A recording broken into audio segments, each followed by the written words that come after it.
En 1914, los soldados de las armadas alemanas y británicas creían que su guerra sería una gran confrontación de barcos enormes.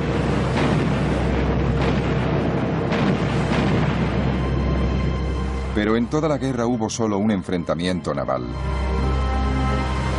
El resto de la guerra naval fue muy distinto de lo que se esperaba.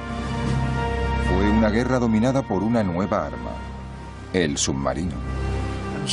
Los submarinos eran horribles, muy pequeños y muy vulnerables.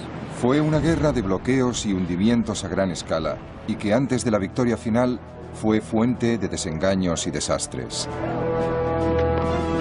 Sobre todo fue una guerra de innovación y avances tecnológicos sorprendentes, desde los cielos hasta la profundidad de los océanos.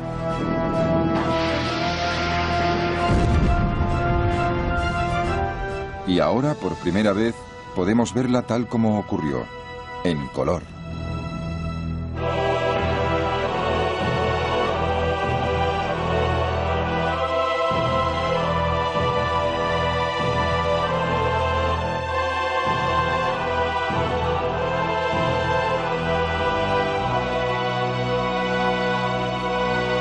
Primera Guerra Mundial en color. Asesinos en el mar.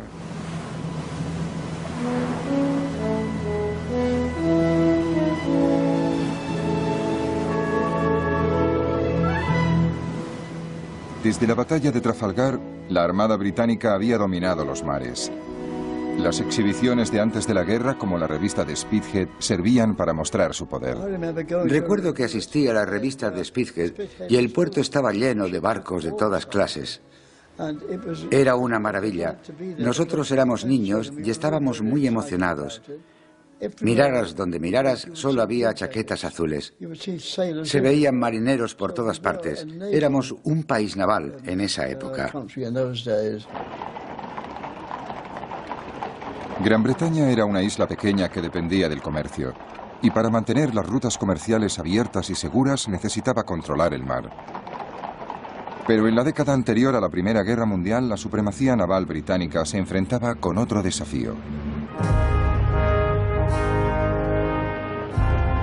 Desde que se había convertido en emperador de Alemania en 1888, el Kaiser Guillermo II estaba decidido a construir un imperio de ultramar para competir con otras naciones europeas. Para lograr su imperio tenía que crear una armada. Las ambiciones del Kaiser y la decisión de Gran Bretaña de mantener la supremacía en el mar llevaron a una carrera armamentística naval muy costosa. La base de esa carrera era un nuevo tipo de nave de guerra diseñada por los británicos, construida por primera vez en 1905. El acorazado. Eran barcos enormes y superaban en armamento a todas las naves anteriores. El acorazado introducía dos cambios fundamentales en la tecnología de los barcos de guerra. Primero, sustituía el armamento principal de 4 cañones por un armamento de 8 o 10 cañones. Y en segundo lugar, introdujo poco a poco los motores de turbinas de gran potencia y aumentó la velocidad de la flota. Eso representaba un salto interestelar en las capacidades del barco, y durante 8 años se sostuvo una carrera contrarreloj para construir barcos cada vez más grandes y más potentes para competir. El almirante Lord Fisher, inventor del acorazado, decía que ante él todas las demás naves perdían importancia. Lo único que importa es el número de acorazados. No importa quien quiera combatir con un acorazado. El acorazado se los traga enteros. Es como un armadillo ante una hormiga. El armadillo saca la lengua y lame las hormigas. Cuando se declaró la guerra en agosto de 1914, Alemania había construido 13 acorazados contra los 21 de Gran Bretaña. Los marinos de ambos bandos estaban deseando poner a prueba sus nuevas armas. Hay un gran entusiasmo y llegan reclutas cada día. Ojalá la flota alemana salga al mar. La borraríamos del mapa en 2 minutos. Fred Bundy era un cadete de 15 años cuando estalló la guerra. Yo sabía que el Kaiser era alguien con quien no debía tratarme y que si tenía ocasión de dispararle, le dispararía si tenía ocasión, vaya. En cuanto pudo, Fred Bundy se alistó a tiempo completo. Me pareció maravilloso. En la trinchera, por ejemplo, tenía que saltar para que me llenaran de plomo y esas cosas. Y si podía alistarme en la armada, los barcos siempre han sido mi sueño. Los alemanes también estaban igual de emocionados. En 1914 el marinero Richard Stumpf esperaba con el resto de la flota alemana de alta mar. La alegría y la emoción no tenían límites y duraron hasta entrada la noche. Lo que tanto habíamos esperado y temido se había hecho realidad.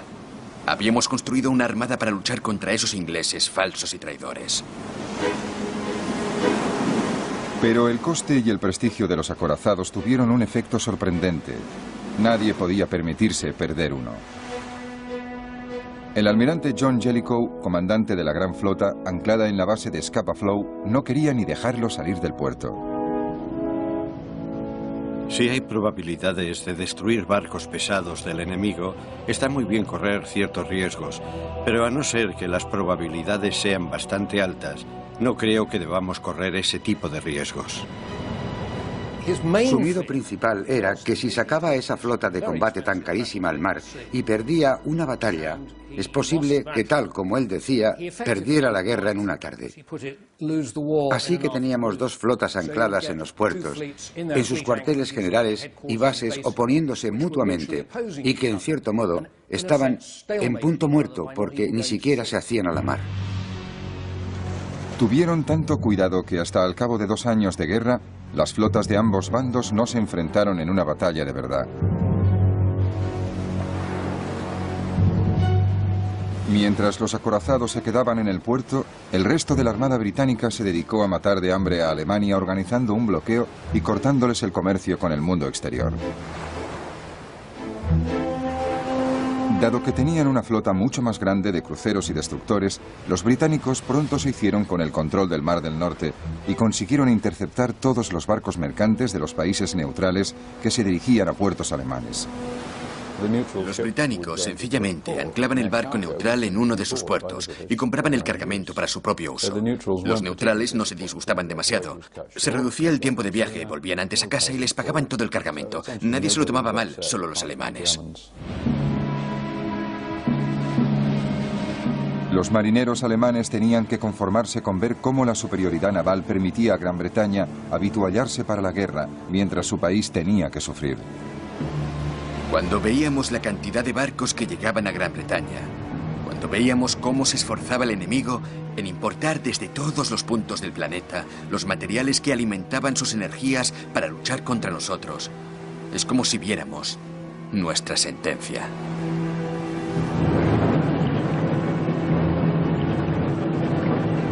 Pero llegó un arma que revolucionó la guerra naval, el submarino o subbarco, como lo llamaban los alemanes. Cuando empezó la guerra, la Armada Británica tenía más submarinos que Alemania.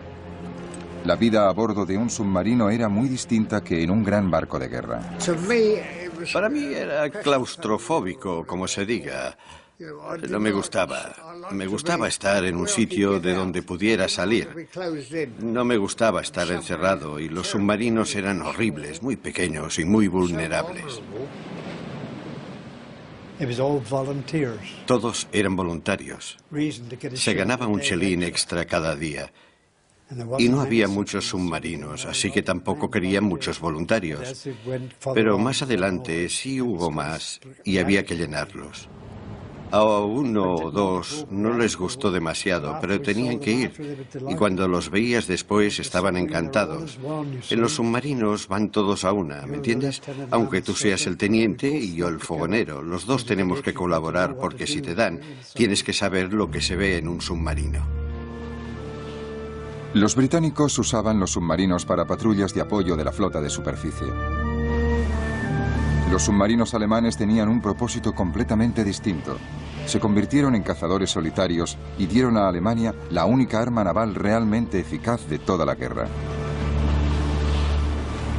Los submarinos se quedaban en la superficie casi todo el tiempo que pasaban solos en el océano, ofreciendo momentos de paz y tranquilidad. Después de una cena excelente con pescado fresco ofrecido por nuestros amigos pescadores, nos gustaba subirnos a la torre para disfrutar de la brisa del norte, de la tarde y de un cigarrillo. Los tonos grises y violetas sustituían el brillo de la puesta de sol, pero la luz duraba un poco más. Bajo el agua, cuando el submarino iba en busca de su presa, la vida era muy diferente. La atmósfera bajo el agua era algo indescriptible.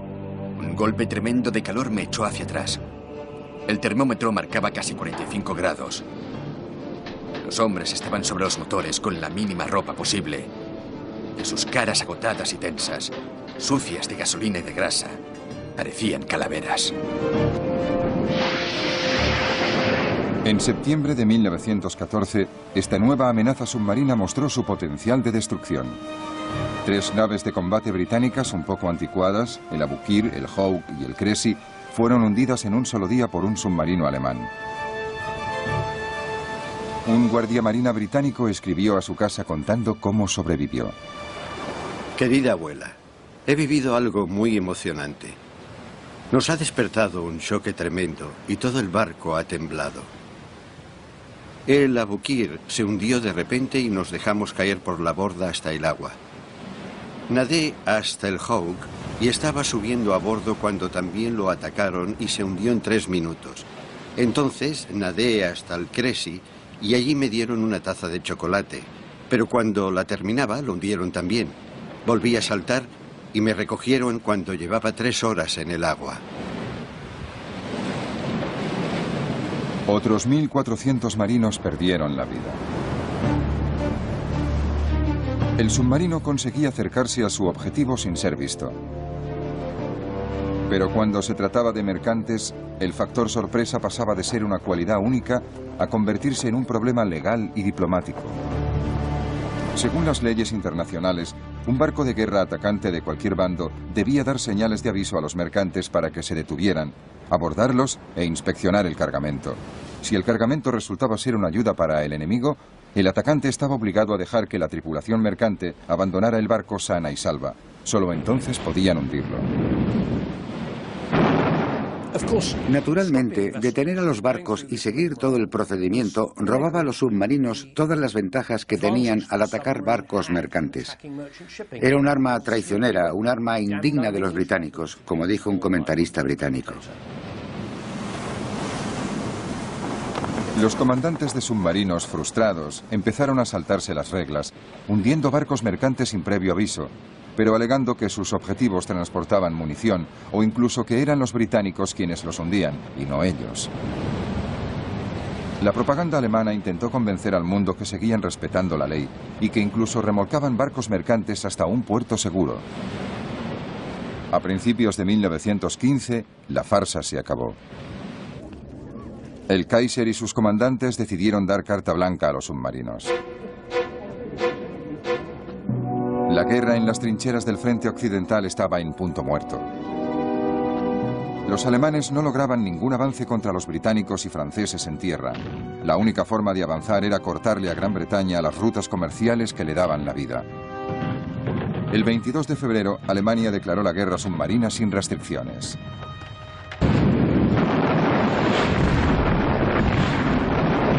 Los submarinos abrirían fuego sin previo aviso contra los barcos mercantes que se dirigieran a puertos aliados. La guerra submarina sin restricciones era como un último recurso. Se decían, intentémoslo, a lo mejor funciona. Hay una cierta desesperación. Creo que la Armada alemana pensaba que no estaban consiguiendo lo que pensaban que conseguirían. No estaban luchando con acorazados, pero pensaban que si no hacían algo, los soldados del frente occidental dirían, ¿para qué estamos luchando y muriendo cuando la Armada no hace nada? Para las tripulaciones de los submarinos fue un alivio y una celebración. Por fin ha llegado. Se ha declarado la guerra submarina sin restricciones. Nos hemos librado de un peso que hemos cargado desde el día que estalló la guerra.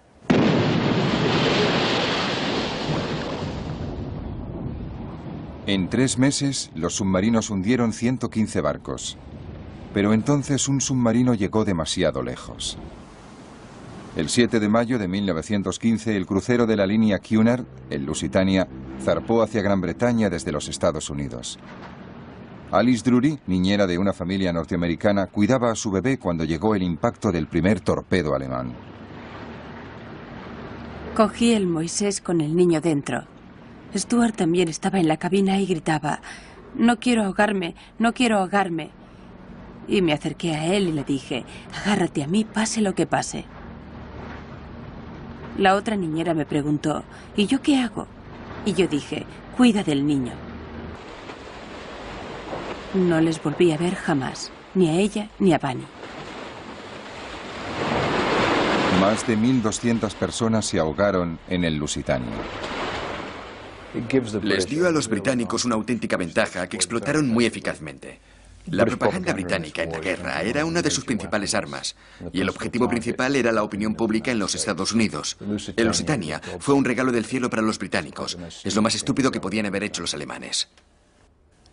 El hundimiento del Lusitania demuestra un desprecio por las opiniones del mundo en general y de este país en particular, que solo se comprende suponiendo que la sed de sangre ha vencido a la razón.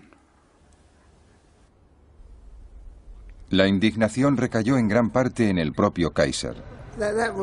Fue una crueldad. No debería haber ocurrido. Si hubiera sido un buen hombre, habría dicho: está lleno de civiles, ¿para qué voy a hundirlo? Dejaré que vaya donde tenga que ir. Es lo que habría pensado yo. Mis sentimientos habrían sido esos, pero los suyos no. Lo único que pretendía era darles un buen escarmiento a los ingleses, demostrarles que no era un juego, que iba en serio. El escándalo del hundimiento del Lusitania convenció a Alemania de que debía volver a atenerse a las leyes internacionales. Pero la frustración volvió a aumentar. En noviembre de 1915, el comandante en jefe de la Armada alemana escribió: El submarino no puede perdonar la vida a la tripulación de los barcos de vapor. Debe mandarlos al fondo con sus naves. Así se alertará a todas las líneas marítimas y el peligro que correrán las vidas de sus tripulaciones será un buen motivo para que cese todo el comercio naval con Inglaterra en muy poco tiempo. La gravedad de la situación exige que dejemos a un lado los escrúpulos.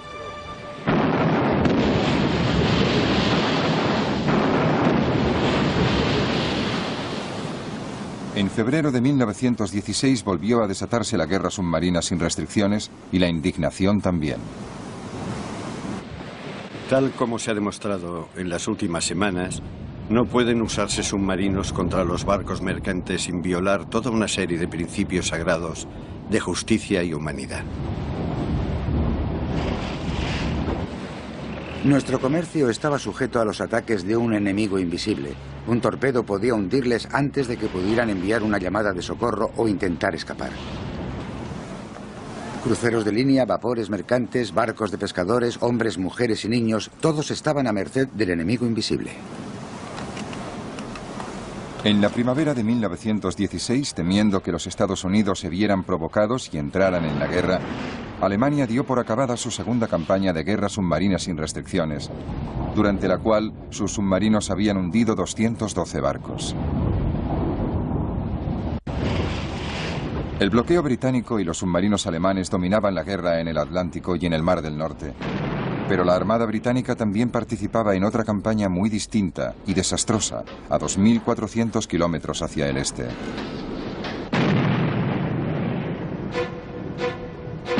Cuando estalló la guerra, el hombre que estaba a cargo de la Armada Británica era el jefe primero del almirantazgo, Winston Churchill. Al ver que la guerra de trincheras en el frente occidental no iba a ninguna parte, Churchill creyó que la Armada ofrecía otra vía para ganar la guerra. Su plan era atacar al aliado de Alemania, Turquía. Winston Churchill decidió que un ataque sobre Turquía a través del estrecho de los Dardanelos obligaría a Turquía a retirarse de la guerra, permitiría a Gran Bretaña suministrar armas a Rusia y ayudaría a vencer a Alemania quitándole a sus aliados. El objetivo era emprender una gran maniobra estratégica para ganar la guerra atacando en otro punto. En febrero de 1915, los barcos británicos y franceses empezaron a bombardear las fortalezas turcas que defendían los Dardanelos.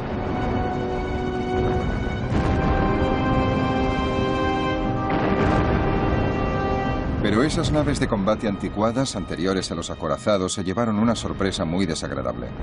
Los turcos habían colocado una fila de minas justo por donde iba a maniobrar la flota aliada, las anticuadas naves de combate francesas y británicas. El resultado fue que se hundieron 3 barcos, se perdieron cientos de vidas y el prestigio británico sufrió un duro golpe.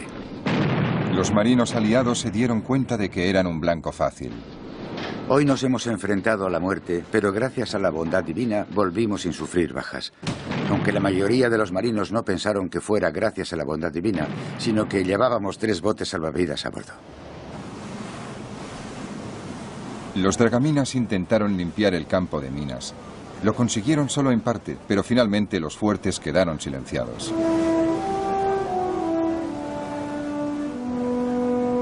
El 25 de abril, un grupo de soldados británicos, franceses, australianos y neozelandeses, conocido como ANZAC, desembarcó en la península de Galípoli.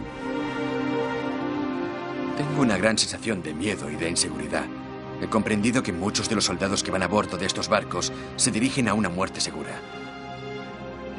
Me imaginé a cientos de ellos abatidos antes de alcanzar la costa, y luego segados mucho antes de llegar a salir de las playas y alcanzar las posiciones turcas.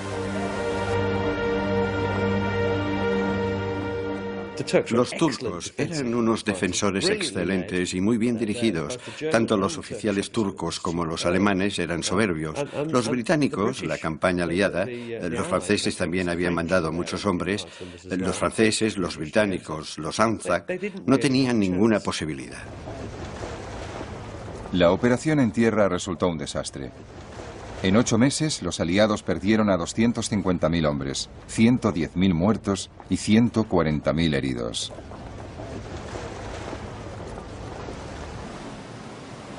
En enero de 1916 se evacuó a las tropas. Churchill se vio obligado a abandonar su cargo. Después del fracaso de la ofensiva de Galípoli, Gran Bretaña y sus aliados no volvieron a intentar ninguna otra gran ofensiva marítima en toda la guerra. Fue la última gran operación anfibia. Eso significa que la lucha se centró en el continente europeo y que todos los combates se libraron en tierra. A diferencia del ejército, parecía que la marina tendría una guerra tranquila. Vigilancias, bloqueos y los detalles de la vida a bordo. No podían traer bastante agua para que se bañaran todos, así que no pudimos bañarnos. Teníamos un barreño de agua y nos la echábamos por encima como los pájaros. Pero los oficiales sí se bañaban y el comandante les ponía una marca negra para que los oficiales jóvenes no se bañaran demasiado. La monótona rutina diaria de guardia, descanso, otra guardia y el único consuelo, el más habitual. Teníamos un corneta que destilaba licores y nosotros íbamos y llenábamos la petaca de ron. Nos pasamos toda la Primera Guerra Mundial tomando ron. Luego cenábamos y había que limpiarlo todo, pero estaba todo sucio y pegajoso. Os digo una cosa. En todos los barcos, hasta en los de combate, había cucarachas y esas cosas. Así que vivías con las cucarachas y para mí, que ellas llevaban una vida más pura que nosotros.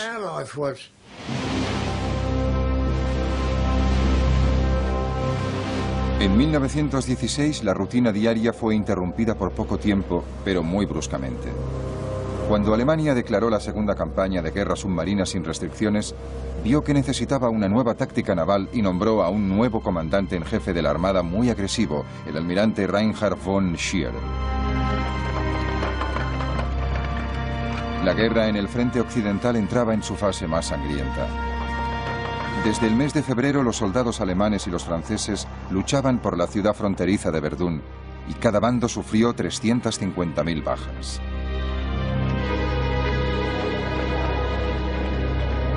Los comandantes navales alemanes comprendían que no podían quedarse sentados viendo cómo masacraban a sus soldados. Tenían que hacer algo. Al almirante von Scheer se le ocurrió un plan para tender una emboscada y destruir parte de la gran flota británica. Usando sobre todo documentos gráficos de ejercicios navales, es posible reconstruir lo sucedido. La idea de von Scheer era enviar cruceros de combate alemanes desde los puertos de Kiel y Wilhelmshaven para que patrullaran en las costas noruegas y tentaran a la flota de cruceros de combate británicos del almirante Sir David Beatty a salir de su base en Rosyth.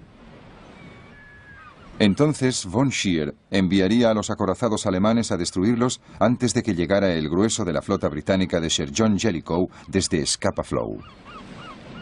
Pero Jellicoe, gracias a una señal de radio interceptada, dedujo que los alemanes preparaban algún truco y decidió anticiparse a ellos sacando el grueso de la flota a alta mar. En Scapa Flow, los marineros se preparaban para la batalla que llevaban 2 años esperando. Las chimeneas silbaron una señal trascendental. Si hablaran, dirían: calentad las calderas y avisad cuando estéis listos para avanzar. Todo el mundo parecía tener el presentimiento de que había llegado la hora. El ambiente estaba cargado de expectación y de emoción reprimida, y tanto oficiales como soldados se afanaban en prepararse para salir a alta mar. Esa misma noche, la flota de Beatty zarpó desde Rosyth. Cariño, imagínate si puedes una noche preciosa, aunque sin estrellas, y 12 grandes naves humeando, saliendo al mar, sin luces visibles y sin que se oiga otro ruido que el susurro de las olas. Los submarinos alemanes que montaban guardia no se dieron cuenta de que toda la flota británica se había hecho a la mar. Von Scheer siguió con su plan. El 31 de mayo de 1916, el grueso de la flota alemana se hizo a la mar. El sol se levantó magnífico, cubrió el mar con sus rayos dorados y pronto nos mostró la imagen de toda nuestra flota avanzando para enfrentarse al enemigo, que siempre es una visión maravillosa. Las 2 flotas se dirigían una contra la otra en el Mar del Norte. A mediodía, uno de los comandantes de Beatty vio a los alemanes. Urgente. 2 cruceros, probablemente enemigos, en dirección sur-sureste. Luego los alemanes avistaron a los británicos. De repente vi unos cuantos barcos grandes, unos monstruos negros, 6 gigantes humeando en columna de a 2. Las 2 flotas se enfrentaron a una velocidad combinada de 80 kilómetros por hora. Estaba todo lleno de polvo y de humo y hacía más calor que en un horno. Por fin íbamos a machacar a los cabezas cuadradas después de 2 años de esperar y observar. La batalla de Jutlandia había empezado.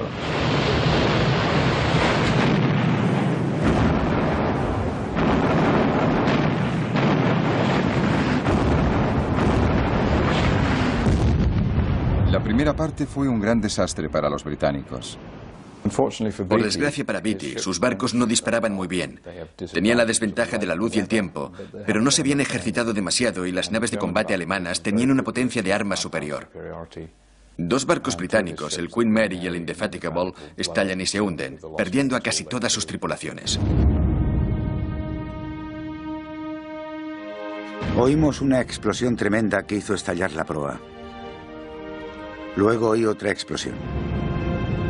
Me hundí a bastante profundidad y cuando volví a la superficie solo vi restos y petróleo flotando en la superficie.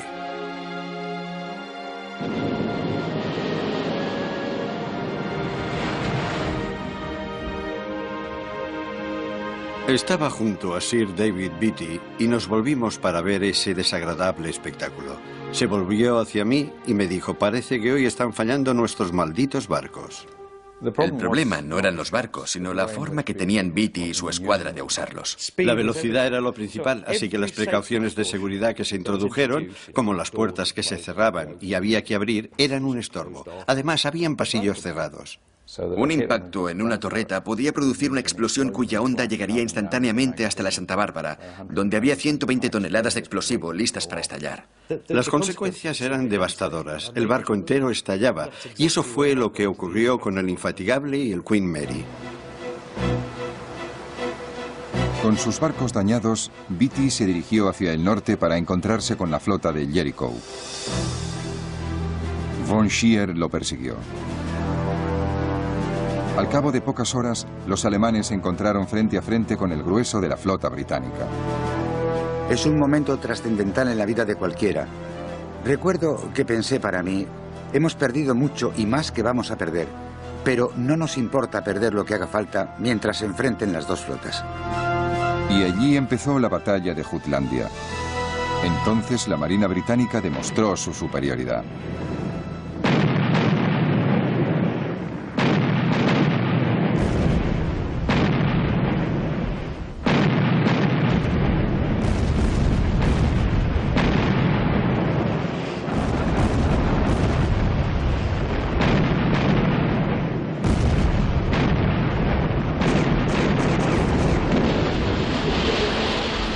Los alemanes perdieron un acorazado, 4 cruceros ligeros y 5 destructores.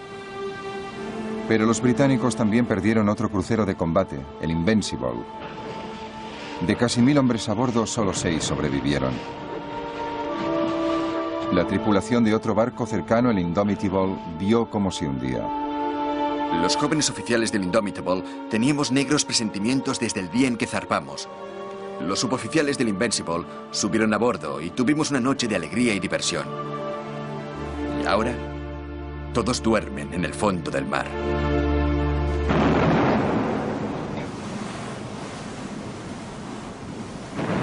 Al anochecer resultaba todavía más difícil afinar la puntería, pero ambas flotas siguieron bombardeándose mutuamente. La noche fue quizás más extraña y espantosa que el día. De vez en cuando se oía una explosión tremenda y se levantaban grandes llamaradas de 30 metros de altura. Estos ataques duraron toda la noche, hasta el amanecer.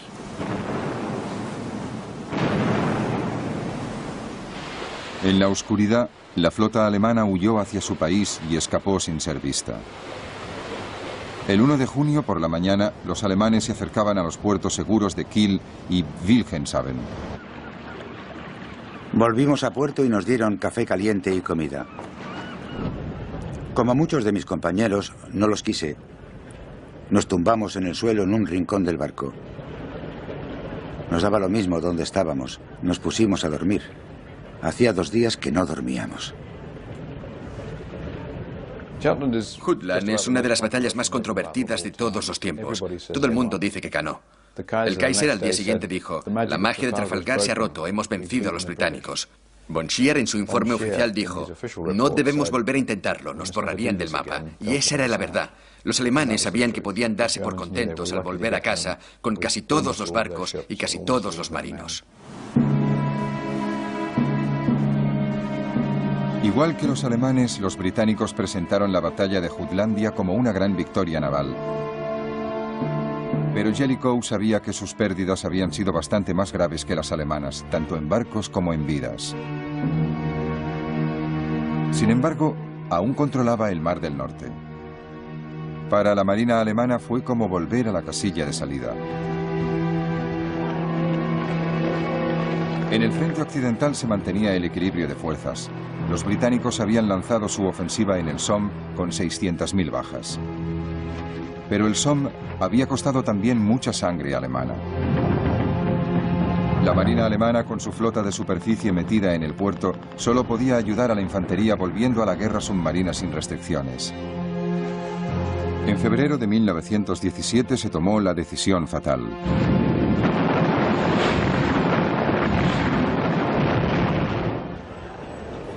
En los Estados Unidos el impacto fue espectacular.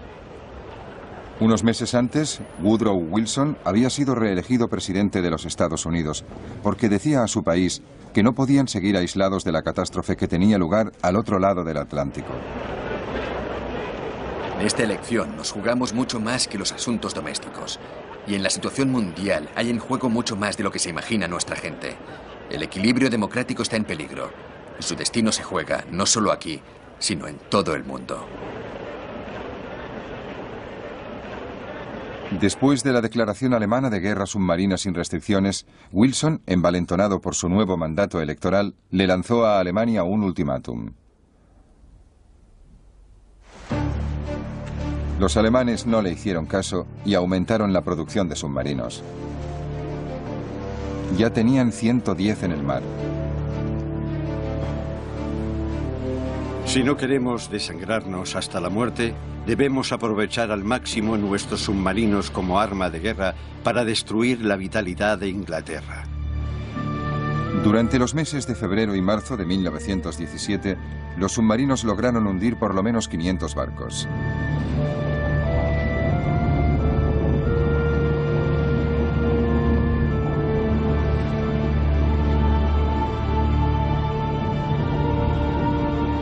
El número de barcos mercantes neutrales que llegaban a los puertos británicos y aliados se redujo en un 75%.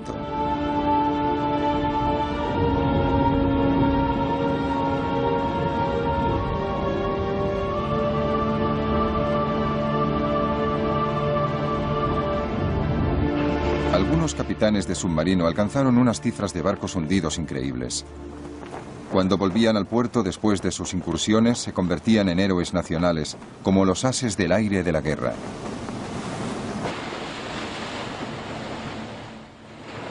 Los alemanes usaron toda clase de trucos propagandísticos para ensalzar como héroes a los capitanes de submarino y a su tripulación. Ondeaban banderas, mostraban emblemas de la cantidad de barcos que habían hundido, hacían reportajes sobre ellos. Les convirtieron en héroes del celuloide.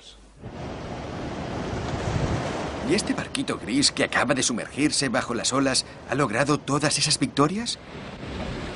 ¿Es posible? ¿Podríais imaginaros que una nave tan pequeña e insignificante interrumpiera la misión de toda una flota grande y poderosa? Cómo envidio a los hombres de su tripulación. El éxito de los submarinos alemanes provocó racionamientos de comida en Gran Bretaña. Incluso las tropas del frente occidental tuvieron que apretarse el cinturón. 1917 fue una mala época para los aliados. Pero los Estados Unidos estaban cada vez más cerca de la guerra. La guerra submarina de los alemanes contra el comercio es una guerra contra toda la humanidad. Es una guerra contra todos los países. Debemos defender la democracia en todo el mundo.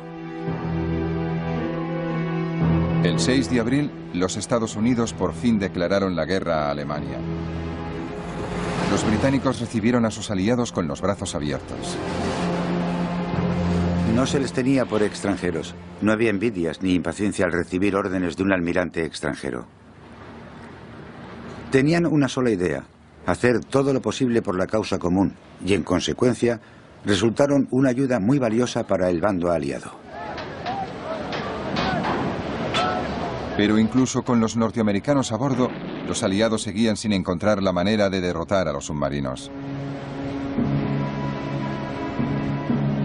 Los submarinos alemanes seguían atacando a los barcos británicos. Una táctica que se empleaba era reunir a los mercantes en caravanas escoltadas por barcos de guerra. Pero esa táctica era puramente defensiva. Para atacar a los submarinos antes había que localizarlos. Se empezaron a usar aviones para localizar a los submarinos que, a pesar de todo, tenían que estar casi siempre en la superficie. Los aviones tenían una autonomía de 2.400 kilómetros y podían volar casi 50 horas seguidas.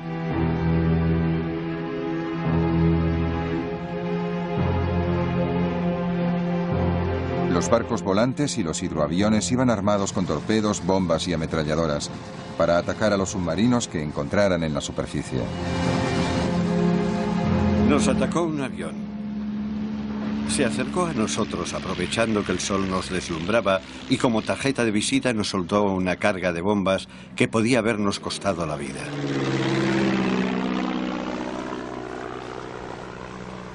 Para encontrar a los submarinos bajo el mar, los aliados usaban una nueva técnica: el hidrófono.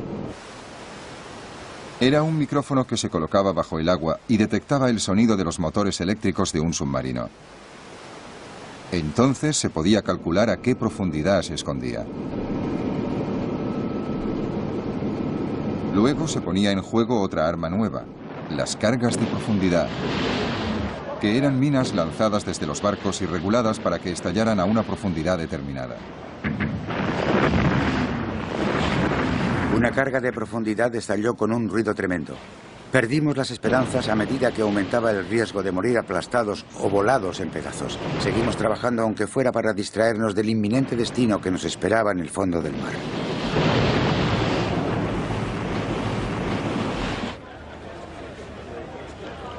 Otra idea británica fue la barrera de Dover, una barrera de redes y minas calculada para detener a los submarinos que atravesaran el canal.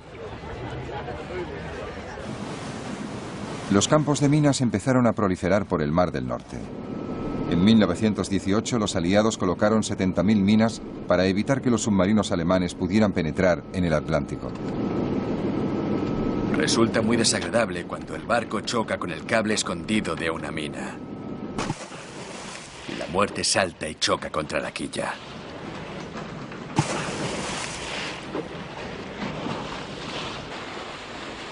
Dragar minas era una misión muy peligrosa.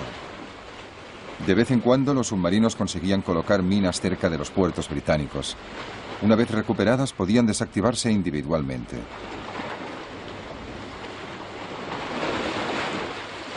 En el mar entró en funciones la figura del dragaminas, que empezaron siendo barcos de pesca de arrastre adaptados. Preguntad a cualquiera que sirviera en el mar entre 1914 y 1918 cuál era el trabajo más peligroso, monótono y desagradable de toda la guerra naval. 9 de cada 10 os responderán: el de los dragaminas. Se usaban cables para cortar las amarras de las minas y luego se destruían con disparos de rifle.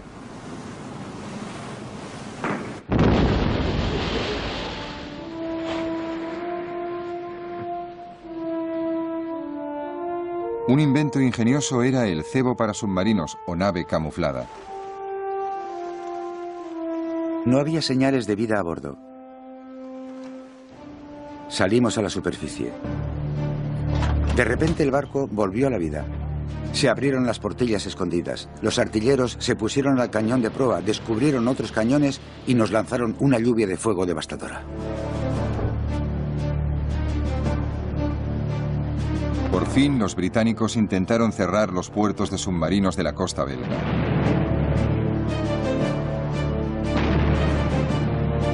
Se enviaron unas naves muy extrañas, que eran poco más que plataformas para ametralladoras del 38, para abrir fuego contra las baterías de ametralladoras alemanas que protegían los puertos de los submarinos. En abril de 1918, los alemanes atacaron el puerto de Zeebrugge. Los aliados hundieron deliberadamente 3 barcos viejos en la entrada del puerto para que los submarinos no pudieran entrar ni salir.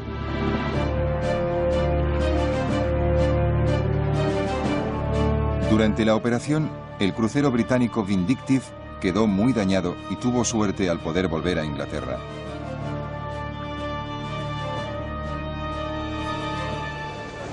A principios de 1918, esta combinación de estrategias logró controlar la amenaza de los submarinos.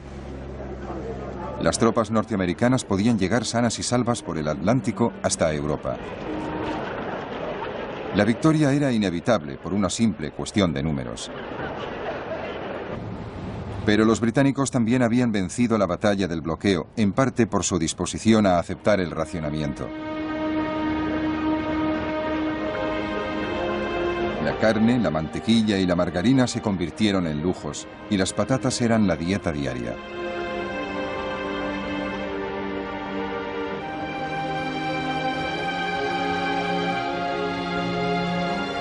Alemania nunca introdujo el racionamiento, y por eso hacia el final de la guerra la comida y las provisiones escaseaban. La guerra total se basa en usar lo más eficazmente posible los recursos del país. En la Primera Guerra Mundial, los alemanes usaron sus recursos de una forma muy poco eficaz. Sacaron a todos sus agricultores del campo y los enrolaron en el ejército y los usaron para la batalla. No les sustituyeron. La productividad agrícola se vino abajo. No movilizaron su fuerza de trabajo femenina. Apenas movilizaron ninguna otra fuerza de trabajo disponible. La producción agrícola se vino abajo. Entonces tuvieron que importar comida. El bloqueo británico hizo que no pudieran importar comida. Poco a poco, las raciones de los alemanes se fueron recortando. Y si al principio comían muchas grasas animales, al final vivían solo de nabos.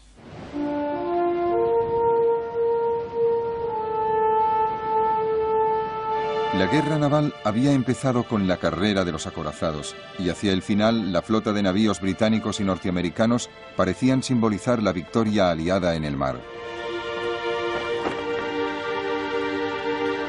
Pero ese no fue el verdadero conflicto naval. Las naves de combates enormes eran en cierto modo las descendientes de la época de Nelson, como la idea de lanzar una cantidad enorme de metal a gran distancia y destruir al enemigo. Durante la Primera Guerra Mundial, ese concepto de grandes flotas nacionales que se enfrentan y luchan y deciden el resultado de la guerra se demostró totalmente equivocado. La guerra había cambiado, la nobleza y la elegancia habían cambiado. Ahora lo que importaba era la logística, la supervivencia, la protección del comercio y la derrota del enemigo. Los acorazados todavía sufrieron una ironía final. El 10 de junio de 1918, el acorazado estrella de la Marina austríaca, el Sven-Nisvan, zarpó hacia el Adriático. Inmediatamente fue tocado por 2 torpedos italianos. Tardó solo 3 horas y media en hundirse. Lo más sorprendente es que murieron solo 89 hombres. Pero la derrota de la gran nave de guerra fue evidente para todos.